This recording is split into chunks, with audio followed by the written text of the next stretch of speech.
नमस्कार साथियों, PYQ guide YouTube channel में आपका एक बार फिर से स्वागत है। आप सभी का बहुत बहुत धन्यवाद। आपने हमारे एसएससी जीएस हैक्स के भाग 1 में काफ़ी अच्छा रिस्पॉन्स दिया। बहुत सारे लोगों ने बोला कि प्लीज़ कंटिन्यू, तो इसी के आधार पर हम इसका भाग 2 लेकर आए हैं और ये आपके एसएससी सीजीएल और सीएचएसएल मेंस 2024 में बहुत मददगार साबित होगा। आइए शुरुआत करते हैं।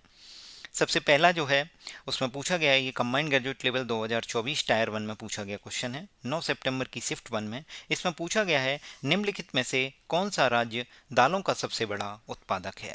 Which of the following state is the biggest producer of pulses. तो देखिए, जो बिगेस्ट प्रोड्यूसर ऑफ पल्सेज है वो ज़्यादातर केस में मध्य प्रदेश ही रहता है। ये वैसे चेंजेस मतलब वेरिंग डेटा है, बट ज़्यादातर केसेज में मध्य प्रदेश ही रहा है हर साल। इसको हम इकोनॉमिक सर्वे जो गवर्नमेंट ऑफ इंडिया पब्लिश करती है उसके थ्रू हम जानते हैं। देखिए, इवन एनसीईआरटी में भी दिया गया है, उसको भी मैं आपको बताऊंगा। देखिए, इकोनॉमिक सर्वे 2023-24 में आप देख रहे होंगे टोटल पल्सेज में अगर बात करें तो मध्य प्रदेश टॉप पर है, महाराष्ट्र है और राजस्थान है। एसएससी सीजीएल मेंस में आपसे इन तीनों का क्रम पूछा जा सकता है कि सबसे पहले किसका है, फिर उसके बाद दूसरा, फिर तीसरा। तो आपको क्या याद रखना है, पल्सेज के केस में MMR। सबसे पहले मध्य प्रदेश, फिर महाराष्ट्र, फिर उसके बाद राजस्थान की बात आती है। अब आप देखेंगे कि आपसे ग्राम के लिए पूछा जा सकता है, चने के लिए, तो उसमें भी आप यही सेम याद कर सकते हो, मध्य प्रदेश, महाराष्ट्र एंड राजस्थान। क्लियर है। राइस में पूछा जाएगा तो तेलंगाना टॉप पर है, वीट में यूपी टॉप पर है और मेज यानी मक्का में कर्नाटका टॉप पर है। और अगर कोर्स सीरियल्स में बात करेंगे तो राजस्थान टॉप पर है और तूर की दाल के लिए कर्नाटक है। अरहर की दाल खाने में नाटक नहीं करना है, तूर की दाल के लिए नाटक नहीं करना है। तो इसका मतलब अगर तूर की दाल की बात करेंगे तो वो कर्नाटक है। ग्राम के लिए और टोटल पल्सेज की बात करेंगे तो MMR आपको याद रखना है। क्लियर है। इस तरीके से ये क्वेश्चन आपके इकोनॉमिक सर्वे में जो डेटा आता है एवरी ईयर उससे लिया गया है। ये आपसे एसएससी सीजीएल में पूछा जा सकता है। ये मैंने आपको कुछ पॉइंट्स बताए हैं। अगर आप चाहते हैं कि मैं आपको ये टेबल प्रोवाइड कर दूं, मतलब इसकी जो पीडीएफ है, बाकी आप नेट पे भी सर्च कर सकते हैं। अगर आपको नहीं मिलती है तो आप हमारे टेलीग्राम चैनल पर जुड़ जाइए, वहाँ पे इसकी पीडीएफ मतलब सॉरी इस जो कंटेंट है इकोनॉमिक सर्वे 2023-24 की टेबल 1.18 ये आपको पूरी प्रोवाइड कर दी जाएगी। क्लियर है। आइए, social science contemporary India part 2 geography class 10 में भी ये क्वेश्चन पूछा, ये ऑलरेडी मेंशन है, उसके बारे में बता देता हूँ। जो इसका 4th चैप्टर है एग्रीकल्चर, उसमें साफ साफ लिखा हुआ है major pulses producing in India. एक सेकेंड, इसमें यहाँ दिया गया था मेजर पल्सेज, यहाँ से major pulses producing state in India are Madhya Pradesh, Uttar Pradesh, Rajasthan, Maharashtra and Karnataka. अभी हमने याद किया था मध्य प्रदेश, महाराष्ट्र एंड राजस्थान। ये वेरिंग डेटा है, बट आप देख सकते हैं कि आपका जो एनसीईआरटी है उसमें भी ये चीज़ मेंशन है। अब मैं एक लाइन बताने जा रहा हूँ जो भी एसएससी ने आने वाले एग्जाम्स में पूछी है और पूछ सकता है, आपको आने वाली स्लाइड्स में मिलेगा। ये लाइन लिखी हुई है, देखिए पढ़िए। India is the largest producer as well as the largest consumer of the pulses in the world. ये लाइन आपसे ऑलरेडी एसएससी पूछ चुका है। अगर वो इससे और डेटा उठाने की कोशिश करता है एसएससी का एग्जामिनर, तो आपसे और क्या क्या क्वेश्चन पूछे जा सकते हैं वो मैं आपको बता देता हूँ। देखिए, इसमें ये क्वेश्चन आपसे पूछा जा सकता है कि वेजिटेरियन डाइट में मेजर सोर्स ऑफ प्रोटीन क्या है, तो आंसर क्या है, पल्सेज। ठीक है। बहुत से लोग इसमें आंसर मार देंगे पनीर। पनीर नहीं है भाई इसका आंसर, इसका आंसर क्या है, पल्सेज। कि वेजिटेरियन डाइट में जो एक शाकाहारी भोजन है उसमें प्रोटीन का मेजर सोर्स क्या है, सबसे बड़ा सोर्स क्या है, तो आपका क्या है, पल्सेज यानी दाल। इंडिया में कौन कौन सी पल्सेज ग्रो की जाती हैं उनके नाम आपको पता होने चाहिए। जैसे तूर यानी अरहर दाल, अभी मैंने बताया था तूर मतलब नाटक मत कर, तो तूर के लिए अगर पूछा जाएगा तो आंसर क्या होगा, कर्नाटक टॉप प्रोड्यूसर। उड़द की दाल है, मूंग की दाल है, मसूर है, पी है और ग्राम है। ये आपकी मेजर पल्सेज हैं जो इंडिया में ग्रो की जाती हैं। अब इसमें ध्यान से सुनिएगा, जो पल्सेज हैं मतलब ये जो दाल हैं, इनके लिए कम नमी की ज़रूरत होती है। ये ड्राई कंडीशंस में भी सर्वाइव कर सकती हैं। ये आपसे पूछा जा सकता है कि किसको लेस मॉइस्चर की ज़रूरत है, कम नमी की ज़रूरत है और जो ड्राई कंडीशन में सर्वाइव कर सकती हैं, रह सकती हैं, जिंदा रह सकती हैं, तो इसका करेक्ट आंसर क्या होगा, पल्सेज। एसएससी अगर इस पैराग्राफ से और क्वेश्चन पूछता है या आपसे पूछे जाने के पूरे पूरे चांसेज हैं तो यहाँ से वो पूछ सकता है। क्लियर है। नेक्स्ट आप ध्यान रखिए कि लेग्यूमिनियस क्रॉप्स होती हैं। लेग्यूमिनियस क्रॉप्स कौन सी क्रॉप्स होती हैं? जो एयर से नाइट्रोजन खींचती हैं और सोइल की जो फर्टिलिटी होती है उसको रिस्टोर रखती हैं। मैं आपको बता देता हूं, अगर हम इसमें से अरहर को हटा दें, ARHAR, अरहर यानी तूर दाल को हटा दें, उसके अलावा जितनी भी मैंने दालें बताई हैं ये कैसी हैं? लेग्यूमिनियस क्रॉप्स हैं। आपसे पूछा जा सकता है कि मोस्टली जो पल्सेज होती हैं वो कैसी क्रॉप्स की कैटेगरी में आती हैं? तो लेग्यूमिनियस क्रॉप्स होती हैं। लेग्यूमिनियस क्रॉप्स कैसी क्रॉप्स होती हैं? जो आपके जो हवा है उससे नाइट्रोजन को खींचती हैं और सॉइल की जो उत्पादकता है, मिट्टी की जो उत्पादकता है, उसको बनाए रखती हैं, रिस्टोर करके रखती हैं। क्लियर है? दूसरी बात, इनको मोस्टली रोटेशन पे ग्रो किया जाता है। Mostly grown in rotation with other crops. जैसे इस साल दाल कर ली, अगली साल कुछ और करेंगे, फिर दाल करेंगे, फिर अगली साल कुछ और। तो इस तरीके से ये मैंने आपको कुछ फैक्ट्स बताए हैं जो आपके एसएससी सीजीएल मेंस के लिए काफ़ी बेहद ज़रूरी हैं। मैं आपको एक बार रिवाइज करा देता हूँ। इंडिया लार्जेस्ट प्रोड्यूसर है वर्ल्ड में पल्सेज का और लार्जेस्ट कंज्यूमर भी है। मेजर सोर्स ऑफ प्रोटीन अगर देखा जाए कि शाकाहारी जो भोजन है उसमें जो आपका मेजर सोर्स ऑफ प्रोटीन है, मुख्य स्रोत है, वो क्या है? आपकी दालें हैं। और जो भारत में दालें ग्रो की जाती हैं वो उड़द की दाल है, तूर की दाल है, मूंग की दाल है, मसूर की दाल है और पी की दाल है। एनसीईआरटी भी आपके लिए काफ़ी महत्वपूर्ण रोल प्ले कर रही हैं आपके एग्जाम में, जरूर पढ़िए। और साथ ही साथ हम आपको एनालिसिस इसी तरीके से देते रहेंगे जो आपके लिए काफ़ी महत्वपूर्ण होगी। इसमें आप देख सकते हैं कि जो पल्सेज होती हैं, हमसे पूछा जा सकता है, मैंने आपको बताया था कि ऐसी कौन सी क्रॉप हैं, तो वो पल्सेज हैं जो कि जिनको ड्राई सीजन में सर्वाइव कर सकती हैं, सूखा पड़ रहा होगा तब भी सर्वाइव कर लेंगी और कम नमी की ज़रूरत होती है। लेग्यूमिनियस क्रॉप्स वो क्रॉप्स होती हैं जो एयर यानी हवा से नाइट्रोजन खींच के आपका जो सॉइल की फर्टिलिटी या मृदा की उत्पादक क्षमता है उसको वो क्या करती हैं? बनाए रखती हैं, रिस्टोर करके रखती हैं।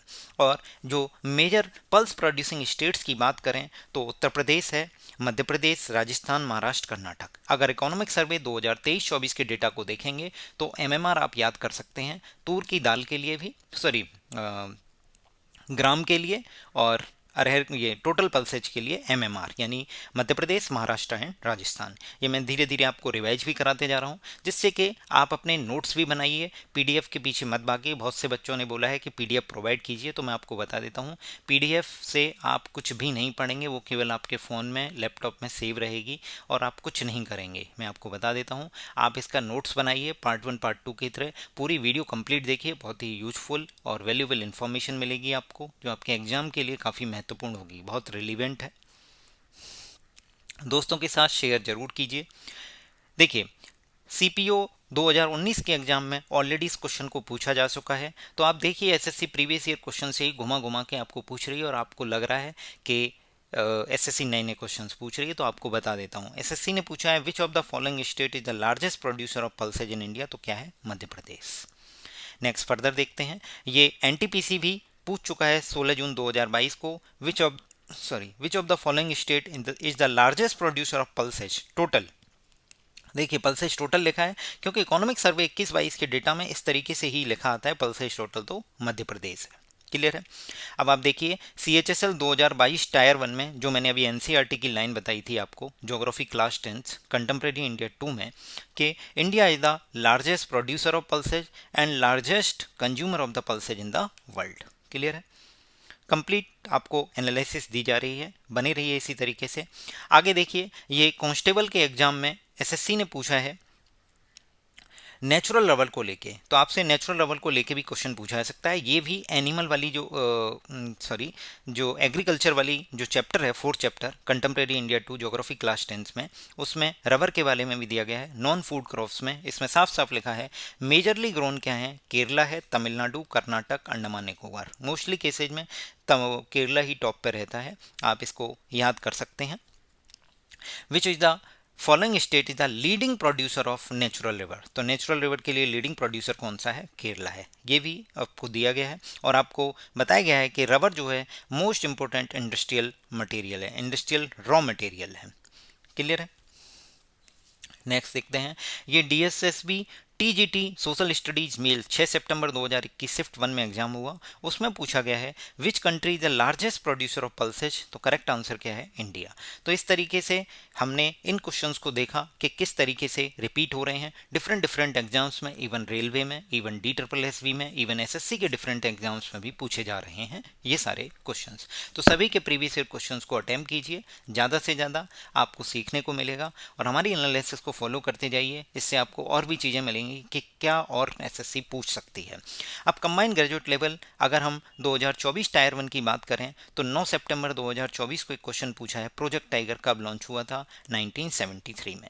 भारत में प्रोजेक्ट टाइगर किस वर्ष शुरू किया गया? 1973। आने वाली स्लाइड्स में आपको पता चलेगा कि प्रोजेक्ट टाइगर के रिलेटेड और एसएससी क्या पूछ सकती है और कब कब ये पूछा गया है। आइए, कंबाइंड ग्रेजुएट लेवल 2018 में ऑलरेडी एसएससी पूछ चुकी है। आप देखिए सीजीएल 2018 का क्वेश्चन सीजीएल 2024 में रिपीट हुआ है। क्या? In India the project tiger was started in 1973। Hindi वाले भाई बिल्कुल भी चिंता ना करें, मैं सारी चीज़ें हिंदी में भी बताने की पूरी पूरी कोशिश कर रहा हूँ। जो भी चीज़ें मैं इंग्लिश में बता रहा हूँ वो हिंदी में भी आपको बता रहा हूँ। सिलेक्शन पोस्ट फेज 8 के एग्जाम में पूछा गया है, 14 दिसंबर 2020 को हुआ था। In which year India launch project tiger, Bharat ने प्रोजेक्ट टाइगर कब लॉन्च किया था? तो 1973 में। नोट्स बनाते चलिए, ध्यान रखिए।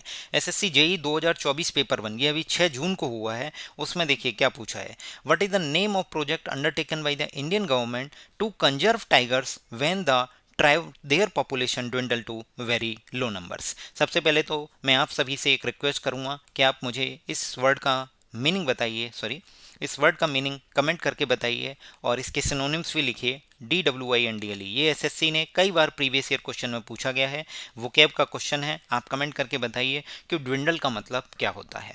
जो भी क्वेश्चंस मैं आपसे पूछ रहा हूँ उनको सर्च करिए, कमेंट करिए, जिससे कि आप अपने नोट्स मेकिंग में भी आपको हेल्प होगी और आपके एग्जाम के लिए महत्वपूर्ण होंगे वही क्वेश्चंस मैं आपसे पूछ रहा हूँ। तो ड्विंडल का मतलब आपको पता होना चाहिए। सबसे पहले ड्विंडल का मतलब कमेंट करके बताइए। इसमें क्या पूछा गया मैं बता देता हूँ कि जब जो टाइगर की पॉपुलेशन है वो जब बहुत लो नंबर तक हो गई थी, बहुत कम नंबर हो गए थे, तो उनकी जो जनसंख्या है, उनकी जो संख्या है उनको कंजर्व करने के लिए, बनाए रखने के लिए भारत सरकार ने कौन सा प्रोजेक्ट लॉन्च किया था? तो आपको पता होना चाहिए, जब टाइगर लिखा हुआ है तो कौन सा प्रोजेक्ट था? Project tiger. क्लियर है? अब आपसे पूछा जाएगा, अभी आगे देखिए, ये एनटीपीसी के एग्जाम में 4 जनवरी 2021 को ऑलरेडी पूछा जा चुका है कि प्रोजेक्ट टाइगर कब लॉन्च हुआ था? तो 1973 में। आगे देखिए, 9 जनवरी 2021 को एनटीपीसी के एग्जाम में फिर से पूछा जा चुका है, a scheme by the government of India to maintain a viable population of tigers in India since 1973। तो 1973 से जो टाइगर की पॉपुलेशन है उसको बनाए रखने के लिए, मेंटेन रखने के लिए गवर्नमेंट ऑफ इंडिया ने कौन सा प्रोजेक्ट लॉन्च किया था? तो उसका करेक्ट आंसर क्या है? Project tiger. नेक्स्ट देखिए, DSSB में 21 फरवरी 2022 को हेड क्लर्क के एग्जाम में पूछा जा चुका है, when did the project tiger wild life project started? तो करेक्ट आंसर है 1 अप्रैल 1973। आप ऐसे याद कर सकते हैं, 1 अप्रैल को मूर्ख दिवस है, तो टाइगर को क्या मूर्ख बनाया गया कि तुम्हारी संख्या हम बढ़ाएंगे। तो 1 अप्रैल 1973 को, ये केवल कॉमेडी के लिए और आपके याद करने के लिए है, इनका किसी वास्तविक तथ्यों से कोई भी संबंध नहीं है। तो टाइगर के लिए बताया जा रहा है कि टाइगर को मूर्ख बनाया गया, तो टाइगर को कम मूर्ख बनाया, मतलब 1 अप्रैल 1973। क्लियर है? अगला देखिए, कंबाइंड हायर सेकेंडरी लेवल के एग्जाम में पूछा गया है, ये कब हुआ था आपका? 8 जुलाई 2019 को। इन 1973 ऑलरेडी बता दिया, the project tiger was started in which national park? तो जिम कॉर्बेट नेशनल पार्क। मैं आपसे पूछूंगा कि जिम कॉर्बेट नेशनल पार्क का नया नाम क्या है? अभी जल्दी ही मतलब रीनेम हुआ है, आप मुझे कमेंट करके बताइए। जो भी क्वेश्चंस मैं पूछ रहा हूँ वो आपके एग्जाम के लिए महत्वपूर्ण है, इसीलिए मैं आपसे ही पूछ रहा हूँ। तो जिम कॉर्बेट नेशनल पार्क जो है, प्रोजेक्ट टाइगर 1973 में वहीं से स्टार्ट हुआ था। आपको कमेंट करके बताना है कि जिम कॉर्बेट नेशनल पार्क का नया नाम क्या है। देखिए, इवन सीडीएस के एग्जाम में भी पूछा गया है और यूपीएससी का सबसे बड़ा हैक्स है क्या? कि एक्सट्रीम स्टेटमेंट ही आंसर होते हैं। तो देखिए, प्रोजेक्ट टाइगर के बारे में कौन सा कथन सही नहीं है? ध्यान से देखिए, नॉट पूछा है। तो it was launch in India in 1973। 1973 में, 1973 में भारत में आरंभ किया गया था, बिल्कुल सही बात है।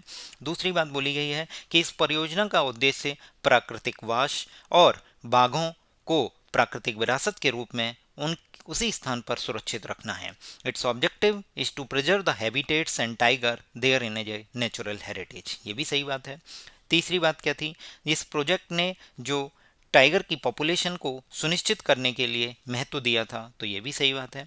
और लिखा है there is no tiger reserve in the north east part of India. No लिख दिया मतलब एक्सट्रीम स्टेटमेंट, यही इसका करेक्ट आंसर होगा। मतलब आई मीन ये रॉन्ग स्टेटमेंट है, नॉट करेक्ट पूछा है, तो यही इसका आंसर है। इसमें क्या है कि नॉर्थ ईस्ट इंडिया में कोई भी टाइगर रिजर्व नहीं है, तो ये बात गलत बोल रहे हैं वो। क्लियर है। अब मैं आपको बताता हूँ, ये सारी की सारी जो इन्फॉर्मेशन है ये गवर्नमेंट की जो वेबसाइट है प्रेस इंडिया ब्यूरो उससे ली गई है। उसमें भी मैं आपको समझा देता हूँ कि 9 अप्रैल 2023 को मैसूर कर्नाटका में, ध्यान से सुनिए, मैसूर कर्नाटका में जो प्रोजेक्ट टाइगर के 50 साल पूरे हुए थे उसको कॉमेमोरेट किया गया था, उसकी यादगार में एक प्रोग्राम किया गया था। कहाँ पे हुआ था? मैसूर कर्नाटका में। इसकी डेट दी गई है 9 अप्रैल 2023। इसमें क्या किया था, जो हमारे माननीय प्रधानमंत्री मोदी जी हैं उन्होंने international big cat alliance launch किया था। इंटरनेशनल बिग कैट अलायंस का हेडक्वार्टर कहाँ पे होगा? इसका मतलब इंडिया में होगा। एसएससी आपसे पूछ सकती है कि आईबीसीए का हेडक्वार्टर कहाँ पर है। अब ध्यान से देखिए कि इसमें 7 बिग कैट्स को इंक्लूड करने की बात की गई थी। तो वो कौन से होते हैं? टाइगर है, लायन है, लियोपार्ड है, स्नो लियोपार्ड है, प्यूमा है, जैगुआर है और चीता है। ठीक है। इन में से जो 5 हैं वो इंडिया में पाए जाते हैं। वो 5 कौन कौन से हैं? टाइगर है, लायन है, लियोपार्ड है, स्नो लियोपार्ड और चीता है। ठीक है। तो इसका मतलब जैगुआर यहाँ नहीं मिलता और प्यूमा नहीं मिलता है। क्लियर है। अब आप ध्यान से सुनिए, ये सितंबर 24 की जो रिपोर्ट है, 20 सितंबर 2024 का जो प्रेस इंफॉर्मेशन ब्यूरो का रिलीज है, पीआईबी रिलीज, उसमें ये डेटा दिया गया है कि आईबीसीए के अभी तक 4 ही मेंबर हैं। इनके नाम आप याद रखिए जरूर। इंडिया है, निकारागुआ है, एस्वातिनी है और सोमालिया है। ध्यान से, बिल्कुल वेरी इंपॉर्टेंट है, आप बिल्कुल याद कर सकते हैं। इसको ऐसे याद कर सकते हैं, NESA, N E S A, N E S A, N E S A. N E S A का मतलब होता है निकारागुआ, एस्टवानी, Eswatini, Somalia and India. Clear है। अब देखिए इंटरनेशनल टाइगर डे 2024। अब आपके लिए फिर से मैं एक क्वेश्चन दे रहा हूं कि ये किस डेट को मनाया गया था? हर साल ग्लोबल टाइगर डे या इंटरनेशनल टाइगर के किस तारीख को मनाया जाता है? आप कमेंट करके बताइए। देखिए इसमें बताया गया है कि जो वाइल्ड टाइगर पॉपुलेशन है उसका 70% इंडिया में है। ठीक है। 2023 में इंडिया की संख्या 3682 थी, टाइगर्स की संख्या इंडिया में। ये भी आप डेटा याद रख सकते हैं, एसएससी पूछ सकता है। ठीक है। एवं स्टेट पीसीएस के एग्जाम्स में पूछा जाता है। Total number of tiger reserve अभी तक 54 हो गए हैं। ये लेटेस्ट डेटा है, पीआईबी से लिया गया है। और 23 टाइगर रिजर्व को कैट्स एक्रेडिटेशन की रेटिंग मिल चुकी है कि वहाँ पे अच्छे से टाइगर्स को रिजर्व मतलब प्रिजर्व किया जा रहा है, उनके लिए काम किया जा रहा है। तो वो है कैट्स की रेटिंग मिल चुकी है 23 को। देखिए टाइगर की पॉपुलेशन कैसे कैसे बढ़ी। 2006 में इतनी थी, 7 8 वो सॉरी 2010 14 18 और 2023 में 36 82। ये डेटा आप जरूर याद रखिए। 2013 में कितनी थी, 2023 में कितनी थी? 36 82। क्लियर है। Next, journey of tiger conservation in India. सबसे पहले 1969 में 1969 में जो वाइल्ड कैट की स्किन है उसके एक्सपोर्ट पे बैन लगाया गया था। फिर 1972 में वाइल्ड लाइफ प्रोटेक्शन एक्ट आया। ये आपसे एसएससी एग्जाम में फिर से पूछ सकती है कि वाइल्ड लाइफ प्रोटेक्शन एक्ट की डेट बताइए, तो 1972। 1973 में प्रोजेक्ट टाइगर लॉन्च हुआ था। कब? टाइगर को मूर्ख बनाया गया था, मतलब 1 अप्रैल 1973। क्लियर है। नेक्स्ट 2006 में जो वाइल्ड लाइफ प्रोटेक्शन एक्ट है उसमें कुछ सुधार किए गए थे। उसके बाद 2010 में ग्लोबल टाइगर डे सेलिब्रेट करना स्टार्ट किया था, जिसके लिए मैंने आपसे पूछा है कि आप मुझे डेट कमेंट करके बताइए कि 2010 में पहली बार मनाया गया था। मतलब 2010 में आप डेट कमेंट करके बताइए कि किस तारीख को मनाया जाता है ग्लोबल टाइगर डे या फिर इंटरनेशनल टाइगर डे। ठीक है। और 2023 में मैंने आपको बताया था जब 9 अप्रैल 2023 को 50वीं वर्षगांठ थी प्रोजेक्ट टाइगर की, तो वहाँ पर प्रधानमंत्री मोदी जी ने international big cat alliance launch किया था। इसमें 4 मेंबर हैं, नीसा निकारागुआ है, उसके बाद एस्वाटिनी है, सोमालिया है और इंडिया है। आईबीसीए का हेडक्वार्टर भी इंडिया में है। इंटरनेशनल टाइगर डे कब मनाया जाता है आप कमेंट करके बताइए। मैं आपको सारी चीज़ें अभी के अभी रिवाइज करा दे रहा हूँ। 3682 इंटरनेशनल वो नंबर ऑफ टाइगर्स हैं अभी। 54 टाइगर रिजर्व में जिसमें से 23 को रेटिंग मिल चुकी है। और 70% वर्ल्ड की जो वाइल्ड टाइगर पॉपुलेशन वो इंडिया में है। नेक्स्ट क्वेश्चन पे जंप करते हैं, ये काफ़ी महत्वपूर्ण है। ठीक है। कंबाइंड ग्रेजुएट लेवल टायर 1 के एग्जाम में पूछा जा चुका है। सुदर्शन झील का विवरण गिरनार जूनागढ़ के एक शिलालेख में उल्लिखित है। बिल्कुल सही बात है। तो सबसे पहले आप ध्यान से सुनिए, एसएससी आपसे पूछ सकता है कि जो सुदर्शन झील का विवरण किस शिलालेख में है, तो किस शिलालेख में है? गिरनार यानी जूनागढ़ के शिलालेख में है, पहली बात। दूसरा पूछा जा सकता है कि गिरनार जूनागढ़ के शिलालेख में किस झील का विवरण है, तो उसका नाम क्या है? सुदर्शन लेक। क्लियर है? दो क्वेश्चन कवर होते हैं। जिसकी रचना शक शासक किसने की थी? जो सक्का डायनेस्टी से हैं, शक शासक की उपलब्धियों को दर्ज कराने के लिए की गई थी। उस शक शासक का नाम बताना है तो उनका नाम है रुद्रदमन प्रथम। रुद्रदमन लिखो या तो रुद्रदमन प्रथम, कई जगह रुद्रदमन लिखा मिलेगा, कई जगह रुद्रदमन प्रथम। ठीक है, मैं इंग्लिश में भी बता देता हूँ। ये कंबाइंड ग्रेजुएट लेवल 9 सितंबर को ही पूछा गया है। Details about the Sudarshan lake is given in a rock inscription at Girnar, Junagadh, which was composed to record the achievements of the Sakka ruler. तो रुद्रदमन मन, ये मैंने क्यों बता रहा हूँ? क्योंकि एसएससी क्वेश्चन से ही क्वेश्चन बना रही है, प्रीवियस ईयर क्वेश्चन से घुमा फिरा के पूछ रही है, तो इसीलिए मैं आपको समझा रहा हूँ। जिस तरीके से मैंने बताया, एक सुदर्शन लेक का नाम याद रखिए, सक्का रूलर रुद्रदमन वन का नाम याद रखिए, गिरनार और जूनागढ़ के शिलालेख का नाम याद रखिए। देखिए, ये आपके दिल्ली पुलिस का जो कांस्टेबल का एग्जाम हुआ था 27/11/2020 को, उसमें क्या पूछा गया है? निम्नलिखित में से कौन सा शिलालेख सुदर्शन झील नामक झील का पुनरुद्धार किए जाने का वर्णन करता है? तो कौन है? रुद्रदमन का जूनागढ़ शिलालेख। क्लियर है? अब एसएससी आपसे इसमें बाकी के क्लू छोड़ के जा रही है, तो आपको देखिए, एहोल शिलालेख किस राजा से संबंधित है? पुलकेशिन, PULKESHIN, पुलकेशिन से संबंधित है। हाथी गुफा शिलालेख खारवेल किंग से रिलेटेड है। ठीक है, और इलाहाबाद प्रशस्ति जो आप पढ़ते हो, इलाहाबाद प्रशस्ति, वो समुद्रगुप्ता से रिलेटेड है। ये क्वेश्चन आपसे पूछे जा सकते हैं। ये इलाहाबाद प्रशस्ति किस राजा से संबंधित है? तो समुद्रगुप्ता से। एहोल इंस्क्रिप्शन, एहोल शिलालेख पुलकेशिन से रिलेटेड है। हाथी गुम्फा शिलालेख, हाथी गुम्फा इंस्क्रिप्शन जो खारवेल किंग से रिलेटेड है। क्लियर है? आगे देखिए, बहुत इंटरेस्टिंग है। सक्का रूलर के बारे में पूरी हिस्ट्री आपको बताई जाएगी आने वाली स्लाइड्स में, बनी रहिए। एमटीएस के एग्जाम 2022 में आपका बिल्कुल भी समय जाया नहीं होगा, आप बिल्कुल इन्फॉर्मेशन मिलेगी आपको पक्की वाली, और जो आपके एग्जाम में काम में आने वाली है।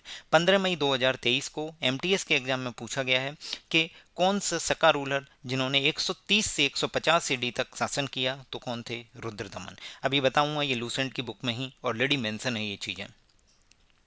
कंबाइंड ग्रेजुएट लेवल 2023 में, ध्यान से देखिए, 23 में 20 जुलाई की दूसरी शिफ्ट में पूछा जा चुका है, which among the following the most famous Saka ruler who got the Sudarshan lake in Kathiawar renovated? तो क्या है? रुद्रदमन वन।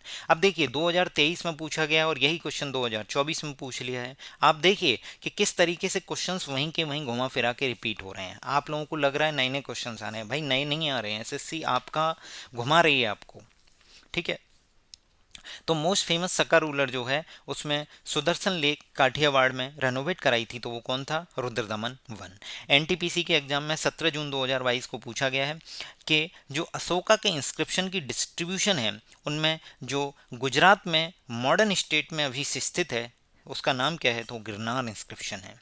क्लियर है? अब देखिए, कंबाइंड ग्रेजुएट लेवल टायर 1 2022 में सक्का को लेके एक क्वेश्चन पूछा गया था, सक्का डायनेस्टी को लेके, वो भी मैंने इंक्लूड किया है कि some kingdoms of Saka lasted about 500 years. बिल्कुल सही बात है। और दूसरी बात देखिए, Saka rulers were followed by Kushans about 2200 years ago, तो ये स्टेटमेंट गलत है। कैसे गलत है वो हम आगे आने वाली स्लाइड्स में हम देख रहे हैं। सबसे पहले विक्रम एरा और साका एरा, शक संवत और विक्रम संवत के बारे में याद कीजिए। शक संवत 78 एडी में स्टार्ट हुई थी, ये फैक्ट इंपॉर्टेंट है, आपसे एसएससी पूछ सकती है और पूछा भी जा चुका है। ठीक है, और जो आपका विक्रम एरा है वो 58 और 57 बीसी है। ज़्यादातर केस में इसको 58 बीसी ही बोलते हैं। ठीक है, आप याद रख सकते हैं। ये विक्रमादित्य ने स्टार्ट किया था। विक्रमादित्य जी कौन थे? उज्जैनी यानी मालवा के एक लोकल किंग थे। उन्होंने सक्का के ऊपर विजय पाई थी, तो उसकी यादगार में उन्होंने विक्रम एरा स्टार्ट किया था। क्लियर है? याद हो जाएगा। विक्रम एरा विक्रमादित्य से रिलेटेड है। विक्रमादित्य कौन थे? मालवा यानी उज्जैनी के लोकल किंग थे। इन्होंने सक्का के ऊपर विजय पाई थी, तो उसकी याद में इन्होंने विक्रम एरा बनाया था, विक्रम एरा को कमेंस किया था, स्टार्ट किया था। अब हम बात करते हैं सक्का एरा की। तो सक्का एरा यानी शक संवत कनिष्क एक कुषाण रूरल था। कुषाण रूरल, इसका नाम क्या था? कनिष्क। उसके द्वारा स्टार्ट किया गया था। कब? जब वो राजगद्दी पर बैठा था। क्लियर है। और साउथ इंडिया में साका एरा को नए नाम से जाना जाता है, इसका नाम है सालिबहाना इस्कबदा, सालिबहाना सकाबदा, सालिबहाना सकाबदा, याद कर सकते हैं। अब ध्यान से सुनिए, भारत सरकार ने साका एरा को अडॉप्ट किया है। कई बार स्टेटमेंट देगा वहाँ विक्रम एरा लिख देगा तो वो गलत है। साका एरा को किसके साथ, जॉर्जियन calendar, Julian calendar, Christian calendar के साथ, जिसे नेशनल कैलेंडर बोला गया है, जो ये डेट बिल्कुल याद रखनी है, 22 मार्च 1957। कई बार एसएससी इस क्वेश्चन को पूछ चुकी है कि 22 मार्च 1957 को नेशनल कैलेंडर एडॉप्ट किया था, जॉर्जियन कैलेंडर या फिर शक संवत। क्लियर है। इसको लिखा जाता है चैत्र 1879 साका, 1879 साका। आपको कैसे पता चला कि 1957 में से जब 78 माइनस करेंगे तो देखिए 1879 आएगा। कितना आएगा, 1879। क्लियर है। ये सारे फैक्ट इंपॉर्टेंट हैं। अब ध्यान से देखिए, रुद्रदमन जी के जूनागढ़ यानी गिरनार इंस्क्रिप्शन के बारे में बताया जा रहा है। इसमें जो चीज़ें इंपॉर्टेंट है वो मैं आपको बताते जाता हूँ। सबसे पहली बात, ये एक स्टोन पीस है। दूसरा, गिरनार हिल्स में है, जूनागढ़ सिटी में है, गुजरात की, संस्कृत लैंग्वेज में है और ब्राह्मी स्क्रिप्ट में है। वेरी इंपॉर्टेंट, सीएचएसएल में पूछा जा चुका है कि गिरनार इंस्क्रिप्शन किस लैंग्वेज में लिखा गया है, तो आंसर क्या है, संस्कृत। और अगर स्क्रिप्ट पूछी जाएगी तो करेक्ट आंसर क्या होगा, ब्राह्मी स्क्रिप्ट। ठीक है। ये फर्स्ट लॉन्ग संस्कृत इंस्क्रिप्शन है इंडिया में। ठीक है। किसने इंस्क्राइब किया था इसे, किसने बनवाया था, रुद्रदमन वन ने बनवाया था। रुद्रदमन सका रूलर, शक संवत मलय। ठीक है।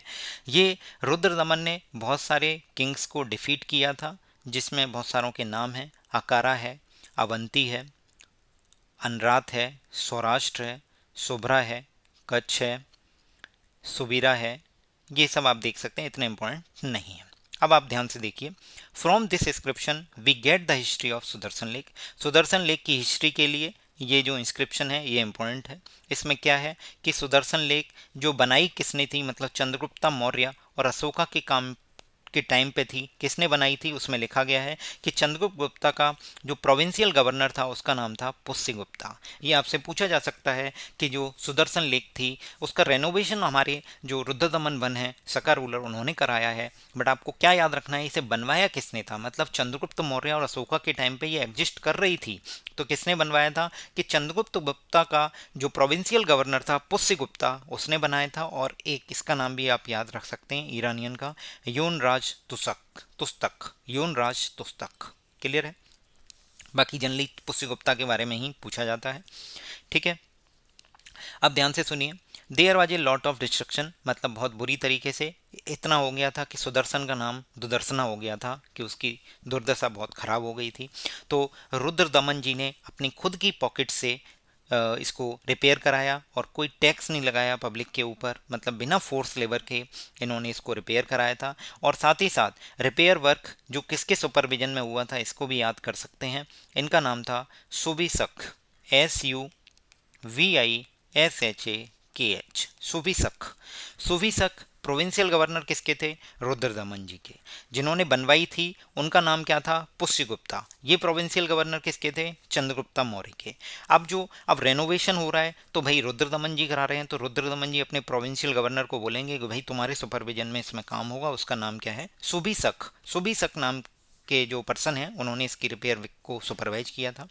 ठीक है। अब ध्यान से सुनिए, ये बहुत इंपॉर्टेंट है, ये आपसे एसएससी पूछ सकती है कि ऐसा इंस्क्रिप्शन कौन सा है जिसमें ऑलरेडी ये चीज़ें मेंशन है कि लक्ष्मी जी के साथ विष्णु जी का नाम फर्स्ट टाइम मेंशन मिला था, तो उसका नाम था रुद्रदमन वन, गिरनार इंस्क्रिप्शन में है। बहुत ज़्यादा इंपॉर्टेंट है, आपसे एसएससी पूछ सकती है। आगे देखिए, सका रूलर के बारे में लिखा गया है कि इनको स्थेसियन भी बोला जाता था, जो कि इन्होंने इंडो ग्रीक्स को रिप्लेस किया था, मतलब इससे पहले जो थे इंडो ग्रीक्स थे। ठीक है। इनकी 5 ब्रांचें थीं, ये आपको बिल्कुल अच्छे से याद रखना है। कितनी ब्रांचें थीं इनकी, 5 ब्रांचें थीं। क्लियर है। और ध्यान से देखिए, जो मोस्ट फेमस सका रूलर हुए हैं वो रुद्रदमन जी ही थे, जो 130 से लेके 150 एडी, मैंने अभी बताया ना, अभी एक एग्जाम में पूछा गया है, मैंने अभी पिछली स्लाइड्स में आपको बताया था, उसमें 130 से 150 एडी में किस सका रूलर ने राज किया था, तो कौन थे, रुद्रदमन। ये अपने मिलिट्री कॉन्क्वेस्ट के लिए फेमस तो थे ही, कैसे, सातवाहना के ऊपर इन्होंने पर्टिकुलरली मिलिट्री कॉन्क्वेस्ट किया होगा उस टाइम, और साथ ही साथ अपने पब्लिक वर्क के लिए भी फेमस थे। इन्होंने मौर्यन पीरियड की जो सुदर्शन लेक थी उसको रिपेयर कराया था। और संस्कृत लैंग्वेज को पेट्रोनेज दिया था, इसीलिए जूनागढ़ इंस्क्रिप्शन संस्कृत लैंग्वेज में ब्राह्मी स्क्रिप्ट में लिखा गया है। क्लियर है। और जो सका के अदर रूलर हैं इनके नाम याद कर सकते हैं। नहापना इंपॉर्टेंट नहीं है, बस देख लीजिए। उस्वादेवा और घमटिका और चस्ताना। क्लियर है। 58 बीसी में जो उज्जैन के किंग थे विक्रमादित्य जी, उन्होंने इनको हराया था और विक्रम संवत की शुरुआत की थी 58 बीसी में। क्लियर है। विक्रम संवत की शुरुआत की थी 58 बीसी में। गवर्नमेंट ऑफ इंडिया कौन सी मानती है? शक संवत, जो 78 एडी वाली है। क्लियर है। अब ध्यान से देखिए, जो सका के बारे में जो इन्फॉर्मेशन है ये आपको लेजिबल नहीं हो रही होगी, बट मैं पढ़ के बता देता हूँ। The Greeks were followed by the Sakas. Greeks were followed by the Sakas. Saka के बाद कौन आएंगे? ग्रीक आएंगे। Sorry, Greeks were followed by the Saka who controlled a large part of India than the Greek did. इसका मतलब क्या है कि सबसे पहले इंडो ग्रीक आए थे, इंडो ग्रीक के बाद आपके सकाज आए हैं। सकाज ये हैं तो इंडो ग्रीक का जितना एरिया था उससे ज़्यादा एरिया सका के पास था। क्लियर। इनकी 5 ब्रांचेस थी, इवन इंडिया और अफगानिस्तान में। इनकी जो सीट ऑफ पावर थी वो कहाँ कहाँ थी? इंडिया और पाकिस्तान, अफगानिस्तान दोनों में थी। ध्यान से देखिए, इंडिया पाकिस्तान लिख देगा, आपसे गलती करवाएगा एसएससी, बट इंडिया अफगानिस्तान इसका आंसर होगा। अब ये लास्ट स्लाइड है, इसमें हम काफ़ी इंपॉर्टेंट इन्फॉर्मेशन देख रहे हैं, मतलब हम रिवीजन ही कर रहे हैं एक तरीके से। ये दोनों डिफरेंट बुक से लिए गए स्लाइड्स हैं। ठीक है। ध्यान से देखिए, जो उज्जैन के किंग हैं उनका नाम क्या है? विक्रमादित्य। उन्होंने सक्का को डिफीट किया था और विक्रम संवत 57 बीसी में स्टार्ट की थी, और तब से विक्रमादित्य एक टाइटल बन गया था। ठीक है। सक्का रूलर जो 130 से 150 एडी रुद्रदमन जी थे, उन्होंने अपना अचीवमेंट्स हाईलाइट किए थे किसमें? जूनागढ़ इंस्क्रिप्शन में, जिसमें सुदर्शन लेक के रिपेयर के बारे में मेंशन है, जिसे पुष्यगुप्ता जो प्रोविंशियल गवर्नर थे चंद्रगुप्त मौर्य के, उन्होंने बनवाया था और रेनोवेट कराया था हमारे रुद्रदमन वन जी ने, जो कि एक सका रूलर है। जूनागढ़ इंस्क्रिप्शन में इसके बारे में मेंशन है। काठियावाड़ में थी। ठीक है। विदाउट यूजिंग अ फोर्स लेवर, अभी बताया था, विदाउट यूजिंग अ फोर्स लेवर तो उन्होंने पब्लिक के ऊपर कोई टैक्स नहीं लगाया, अपने खुद के पैसों से उसको रिपेयर कराया था। The first major inscription to be written in Sanskrit, तो पहला मेजर इंस्क्रिप्शन जो संस्कृत में लिखा गया वो गिरनार का जूनागढ़ इंस्क्रिप्शन था। मैंने बहुत सारी इन्फॉर्मेशन आपको इस वीडियो के तहत पहुंचाने की कोशिश की है। उम्मीद करता हूं आपको वीडियो पसंद आई होगी। आप ज़्यादा से ज़्यादा लोगों को शेयर करें। अगर आप चाहते हैं मैं इसको कंटिन्यू करूं, आपको समझ आ रही है, हमारी ये जो वीडियोज़ हैं इनका कंटेंट आपके लिए वैल्यूबल है, तो आप मुझे कमेंट करके बताइए प्लीज़ कंटिन्यू। और साथ ही साथ जो क्वेश्चंस मैंने आपसे पूछे हैं उनका भी कमेंट करके आंसर बताइए। टेलीग्राम चैनल से जुड़ने के लिए डिस्क्रिप्शन में आपको लिंक मिल जाएगा, आप जाके ज्वाइन कर सकते हैं। अगर आपको वीडियो पसंद आई तो लाइक करें, चैनल को सब्सक्राइब जरूर करें और दोस्तों के साथ शेयर करना मत भूलिए। Sharing is caring. अगर आप चाहते हैं हमें इसको कंटिन्यू करें तो ज़्यादा से ज़्यादा शेयर कीजिए, जिससे कि व्यूज़ और कमेंट्स आएंगे तो हमें अच्छा लगेगा, हमें मोटिवेशन मिलेगा आपके लिए ऐसा कंटेंट लाने के लिए जो आपकी रैंक सिक्योर करने में काफ़ी मददगार साबित होगा। हमारे टेलीग्राम चैनल पर जो वोकैब का क्विज है वो रन होता है। आप अगर चाहें तो वोकैब का क्विज अगर डेली बेसिस पे शिफ्ट वाइज ध्यान से देखिए, hashtag synonyms, hashtag antonyms, hashtag OWS यानी one word substitution, hashtag idioms, hashtag spelling, hashtag homonyms, अगर आप इस तरीके से भी एक साथ क्वेश्चन अटेम्प्ट करना चाहते हैं तो आप कर सकते हैं। अभी एसएससी सीजीएल 2024 टायर 1 में जो वोकैब आई है उनको शिफ्ट वाइज कराया जा रहा है। थैंक यू सो मच, आपका बहुत बहुत धन्यवाद। Thank you.